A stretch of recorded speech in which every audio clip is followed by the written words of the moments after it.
इसका नाम है फोटो रेस्पिरेशन। फोटो रेस्पिरेशन, इसका मतलब क्या होता है फोटो रेस्पिरेशन? बोलिए अंकित, क्या होगा इसका मतलब? फोटो रेस्पिरेशन तोड़ के पढ़ो पहले। फोटो और रेस्पिरेशन क्या मतलब है? लाइट के प्रेजेंस में फूड बनना ना, वो तो फोटोसिंथेसिस हो गया। एनर्जी बनना नहीं, देखो एक है टर्म फोटो सिंथेसिस, ठीक है, और इसी का उल्टा है एक टर्म क्या? Photo respiration. क्या है भैया फोटो रेस्पायरेशन? जरा देख लेते हैं, देख लें कि नहीं? ठीक ना। चलिए, फोटोसिंथेसिस का मतलब क्या है कि भैया लाइट के प्रेजेंस में फूड बनना, सिंथेसिस ऑफ फूड, ठीक ना। और फोटो रेस्पिरेशन का मतलब क्या है कि लाइट के ही प्रेजेंस में रेस्पिरेशन होना। अब समझो डिफरेंस। फोटोसिंथेसिस में क्या आता है और क्या निकलता है? कौन सा गैस आता है, कौन सा गैस निकलता है? CO2 आता है और O2 निकलता है। फोटो रेस्पिरेशन में इसका उल्टा है, लाइट के प्रेजेंस में ही क्या हो गया भैया? O2 की एंट्री और CO2 का एग्जिट। समझ में आ गया कि नहीं? हाँ ना बोल दे भाई। ठीक, को तुमको नींद आ रहा है रे? कैसे हैं? खाना नहीं खाए हो? खाना खा के तो आइए। खाना खा के आए हो, ठीक है, तो तकिया वकिया लेके आया करो। देखो, हाँ बोल रहा है। फोटोसिंथेसिस में क्या है? कार्बन डाइऑक्साइड गया और क्या निकल गया बाहर? ऑक्सीजन। इसमें फोटो रेस्पिरेशन में क्या हो रहा है? ये दोनों हो रहा है कहाँ? In the presence of, in the presence of ये चंदा सूरज, इन द प्रेजेंस ऑफ, ठीक है। तो कार्बन डाइऑक्साइड गया, ऑक्सीजन निकला, इसमें ऑक्सीजन जा रहा है, कार्बन डाइऑक्साइड निकल रहा है, तो उल्टा काम हो गया भाई। क्योंकि लाइट के प्रेजेंस में तो क्या करने का है प्लांट को? जनरली लाइट का प्रेजेंस है तो प्लांट का काम खाना बना भाई, ये काहे कर रहे हो तुम? ठीक है, इसका मतलब रेस्पिरेशन का मतलब क्या है? खाने की मदद से एनर्जी निकालना, ठीक है। जो फूड है उसको गैस की मदद से तोड़ना और उसमें से एनर्जी निकालना। फोटोसिंथेसिस के बारे में हमको पता है, कार्बन डाइऑक्साइड, वाटर मिल गया, सनलाइट की एनर्जी मिल गई हमको, क्लोरोप्लास्ट के अंदर क्या होगा, क्या बनेगा? C6H12O6, इसको बैलेंस कर लेंगे बाद में, और साथ में क्या रिलीज होगा? ऑक्सीजन। और यहां क्या हो रहा है? इसमें हो रहा है ये कि भैया O2 और कार्बन जो अपना फूड है ना, उनकी मदद से क्या बन रहा है? कार्बन डाइऑक्साइड, वाटर और एनर्जी। यहां तो एनर्जी सनलाइट की एनर्जी थी, यहां एनर्जी निकल गया, तो यहां ऑक्सीजन आ रहा है, कार्बन डाइऑक्साइड जा रहा है, यहां कार्बन डाइऑक्साइड आ रहा है, ऑक्सीजन जा रहा है। तो करना तो चाहिए लाइट के प्रेजेंस में ये काम, हो रहा है ये काम। अब कैसे होता है देख लेते हैं। तो ये मैकेनिज्म बहुत डिटेल नहीं दिया गया है एनसीईआरटी में, बस एक बार देख लीजिए, समझ लीजिए, ठीक है। बहुत ज्यादा डिटेल में कोई नहीं पूछेगा, इसको क्लियर कर देता हूं फिर बनाता हूं।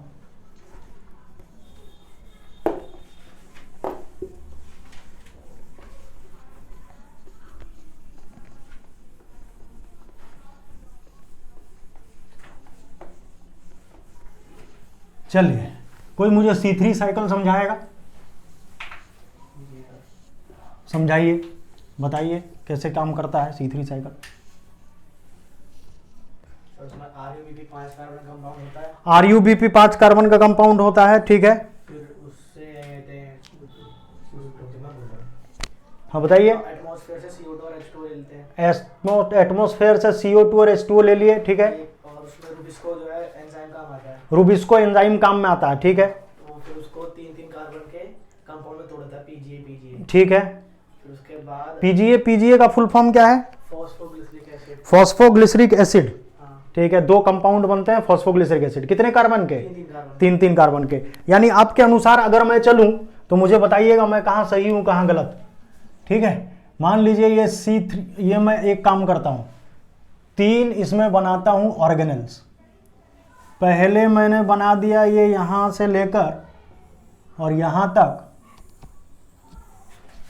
Chloroplast, chloroplast.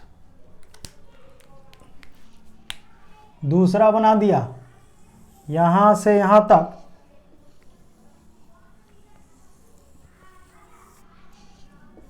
Peroxisomes,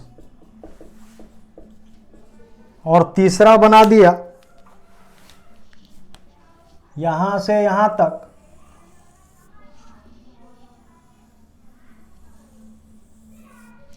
mitochondria.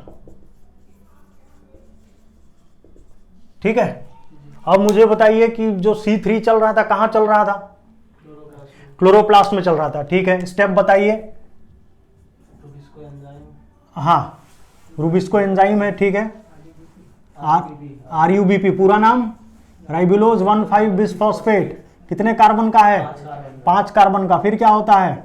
CO2 लेंगे और H2O लेंगे वो एटमॉस्फेयर से, चलिए CO2 आ गया एटमॉस्फेयर से वाटर के साथ। ठीक है, और बताइए तो क्या बना? रूबिस्को एंजाइम के हेल्प से वो बनता है, रूबिस्को के हेल्प से क्या बनता है? 3-फॉस्फोग्लिसरिक एसिड, 3-फॉस्फोग्लिसरिक एसिड बनता है ये। ठीक है, रूबिस्को जो एंजाइम है इसके बारे में बात कर लेते हैं कि इसके पास 2 प्रॉपर्टी है। एक प्रॉपर्टी है कार्बन डाइऑक्साइड के साथ जुड़कर, ठीक है, हाँ, फॉस्फोग्लिसरिक एसिड बनाने का 2 मॉलिक्यूल, और अगर ऑक्सीजन के साथ जुड़ गया तो इसमें ऑक्सीजिनेज वाली एक्टिविटी भी है।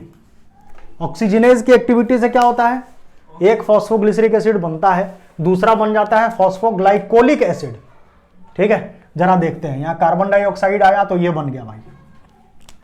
ये बनने के बाद बनता है ट्रायोज फॉस्फेट। ट्रायोज फॉस्फेट क्या है? 3 कार्बन का कंपाउंड है ये भी, यानी एक्चुअली में ये 3PgAl है, फॉस्फोग्लिसरल डिहाइड। ठीक है, बाद में ये क्या होते हैं? फिर से बन जाते हैं RUBP। ठीक, अब मान लेते हैं हम यहां पे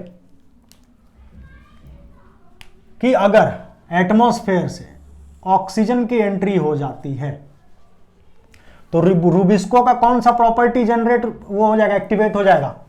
ऑक्सीजनेज वाला। और जैसे ही ऑक्सीजनेज प्रॉपर्टी जनरेट हुई, 2 जो प्रोडक्ट बनेंगे वो कौन कौन से प्रोडक्ट बनेंगे? इसको मिटा देता हूं, इसको मिटा देता हूं।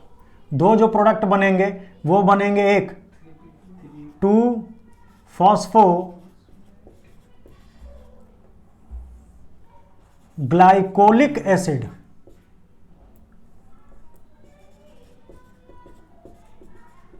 ठीक है, इतना लंबा याद नहीं रखना है तो फॉस्फोग्लाइकोलेट भी याद रख सकते हैं। और दूसरा बन जाएगा 3-फॉस्फोग्लिसरिक एसिड। एक तो सही बना, एक गलत बन गया। एक तो 3 कार्बन का बना, दूसरा जो है वो 2 कार्बन का ही रह गया। ऐसा काहे? क्योंकि 5 कार्बन का तो यही था, एक कार्बन यहां से मिल रहा था तो बन रहे थे 2-3-3 के। इसमें तो कार्बन मिला नहीं, 5 ही कार्बन रह गया। अब इसमें से एक बन गया 2 का, एक बन गया 3 का। ठीक है कि नहीं? ये जो फॉस्फोग्लाइकोलिक एसिड है इसके साथ क्या होता है? ये फॉस्फोग्लाइकोलेट सबसे पहले वाटर की एंट्री और इनऑर्गेनिक फॉस्फेट को लूज कर देता है ये, और बना लेता है फॉस्फोग्लाइकोलिक एसिड से फॉस्फोग्लाइकोलिक एसिड। 2-फॉस्फोग्लाइकोलिक एसिड है, इनऑर्गेनिक फॉस्फेट भी निकल गया। ठीक है, और अब ये बन गया क्या? ग्लाइकोलिक एसिड या ग्लाइकोलेट। फॉस्फो निकल गया है बाहर, इसीलिए आप फॉस्फोग्लाइकोलेट नहीं बोलेंगे इसको। समझ में आ गया कि नहीं? चलिए, ये जो ग्लाइकोलेट है ये एंटर कर जाता है कहां भैया? किसमें? पेरोक्सिसोम में। ठीक है, कहां एंटर कर गया? पेरोक्सिसोम में। नाम यही रहेगा इसका, ग्लाइकोलेट। ठीक, कोई दिक्कत तो नहीं? चलिए, ये जो ग्लाइकोलेट है ये कन्वर्ट हो जाता है ग्लाइऑक्सिलेट में, ग्लाइऑक्सिलेट,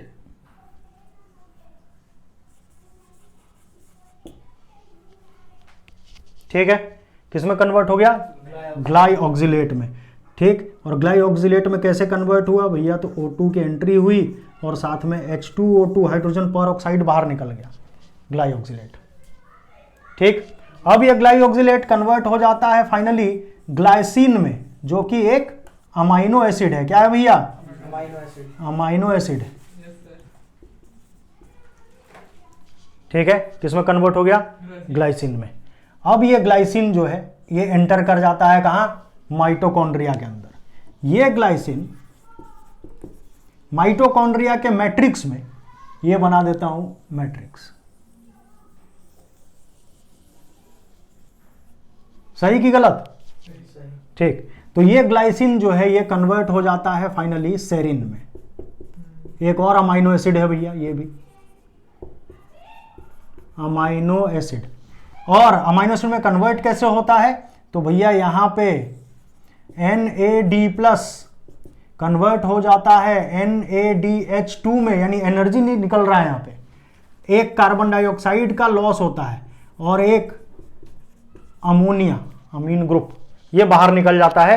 तब ग्लाइसिन से क्या बनता है? सेरिन बन गया ना।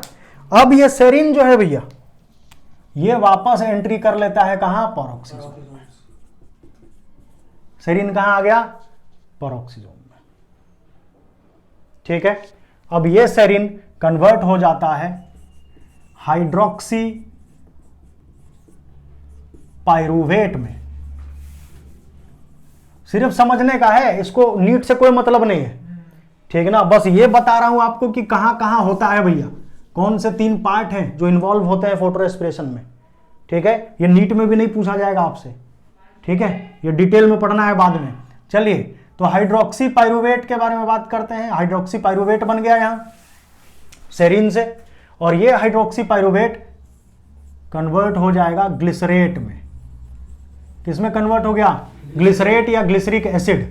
अब यहां पे जो एनर्जी बनी थी NAD+ से NADH2, वो एनर्जी यहां इस्तेमाल हो जाएगा, यानी NADH2 यूज हो गया NAD+ में। समझ में आ गया कि नहीं आ गया? ठीक है। तो NADH2 क्या हो गया? NAD+ में कन्वर्ट हो गया, यानी भैया प्लस माइनस खत्म, एक बार बना एक बार यूज हो गया, खत्म। अरे हाँ ना बोल दे मेरे लक्ष्य, ठीक। तो NADH2 यूज हो गया NAD+, ठीक। अब ये ग्लिसरेट एंटर कर जाता है कहां? दोबारा से क्लोरोप्लास्ट में, और यही ग्लिसरेट या ग्लिसरिक एसिड अब कन्वर्ट होगा किसमें? दोबारा से फॉस्फोग्लिसरिक एसिड में, with the help of energy. Energy कौन सा? ATP। ATP कन्वर्ट हो जाएगा किसमें? एडेनोसिन डाइफॉस्फेट और इनऑर्गेनिक फॉस्फेट में। सही कि गलत? सही। ठीक है। तो यहां देखिए एनर्जी का इस्तेमाल हो गया, हो गया कि नहीं हो गया? हो गया। एनर्जी का इस्तेमाल हो गया, और बदले में निकल क्या रहा है? CO2। यानी फोटो रेस्पिरेशन में एंट्री किसकी हो रही है भैया? एंट्री किसकी हो रही है? O2 की, और बदले में निकल क्या रहा है? CO2। उल्टा खेल हो गया कि नहीं हो गया? तो प्लांट का जो लाइट में काम है फोटोसिंथेसिस, उसमें प्लांट का काम है कि ऑक्सीजन दो। यहां क्या किया? ये उल्टा काम कर, ऑक्सीजन ले लिया और बदले में कार्बन डाइऑक्साइड दे रहा है, ठीक। और एनर्जी भी यूज हो रहा है, ठीक। तो कुल मिला के इसको कहा जाता है, जो फोटो रेस्पिरेशन है इसको नाम दिया जाता है वेस्ट फुल प्रोसेस, ठीक। कंडीशन याद रखिएगा कि ये जो फोटो रेस्पिरेशन है ये कब होता है? तो जो ट्रॉपिकल प्लांट्स हैं उनमें ये फोटो रेस्पिरेशन देखने के लिए नहीं मिलेगा, ठीक। जो C3 प्लांट्स हैं उनमें ये देखने के लिए मिलता है, ठीक। और इसकी वजह से C3 प्लांट जो है उनकी प्रोडक्टिविटी क्या हो जाता है? यील्ड क्या हो जाता है? कम हो जाता है। कंडीशन जान लेते हैं यहां पे कि ये फोटो रेस्पिरेशन कब होगा? जब टेम्परेचर हाई होगा C3 प्लांट के लिए, जब ऑक्सीजन का कंसंट्रेशन हाई होगा, और जब पानी कम होगा। ये कंडीशन है C3 के फोटो रेस्पिरेशन के लिए। समझ में आ गया कि नहीं आ गया? पक्का वादा?